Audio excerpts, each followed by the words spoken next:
I never thought a single evening could tear everything apart.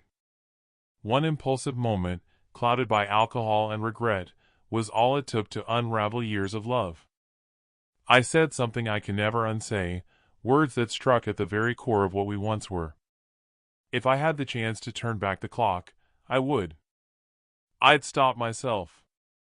Shake some clarity into that version of me, lost, intoxicated, wallowing in self-pity. But the past doesn't offer second chances. All that's left is what followed. My name is Emily.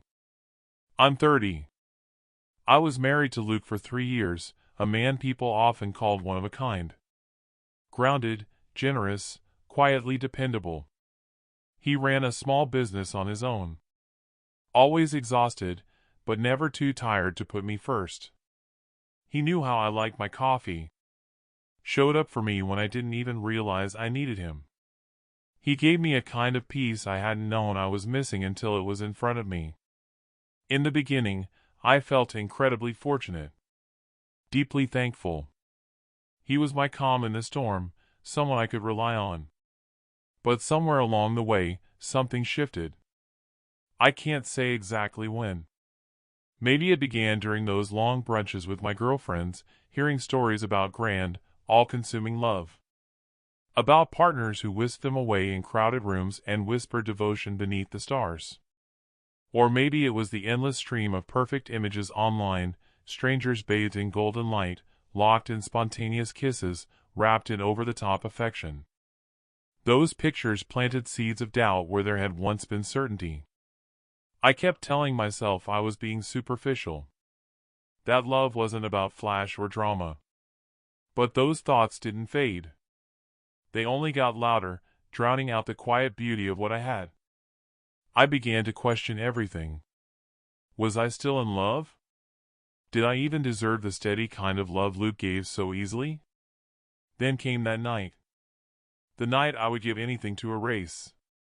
It started lighthearted, laughing, drinking too much at a friend's bachelorette party. The line between buzzed and drunk vanished quickly.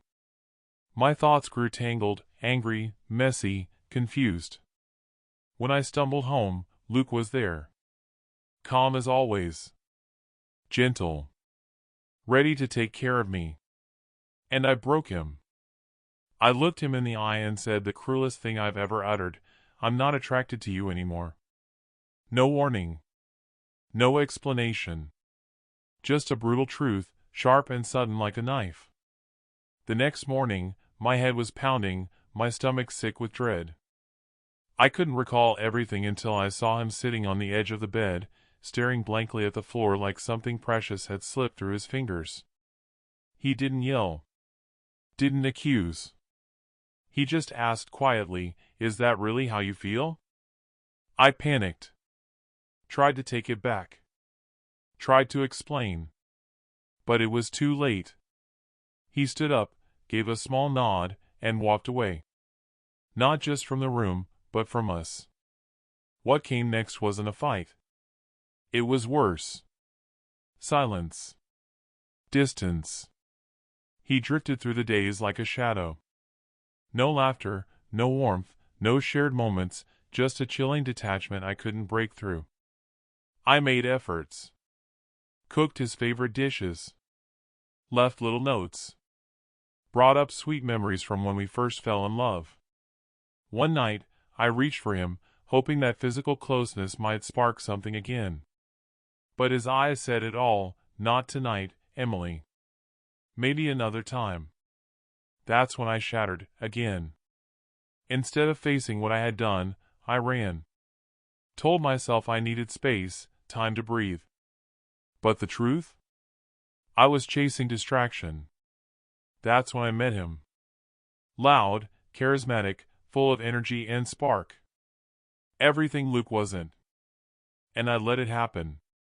I let him in. I listened. I flirted.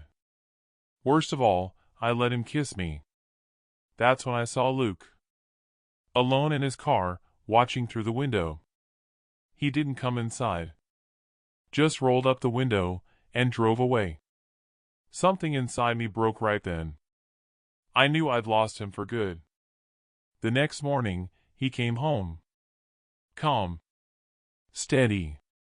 But completely done. You made it clear last night, he said, voice steady. You don't respect me. Or our marriage. I begged.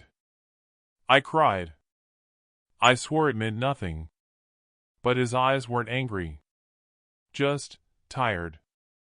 I need time to think, he said. And he walked up the door. He never came back.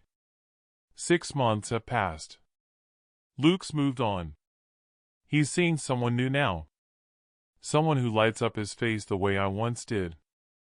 She's stunning. Confident. Gentle. Everything I no longer am. And me? I'm alone. My friends pulled away, unsure how to be around me after everything. Even my mother couldn't hide her disappointment.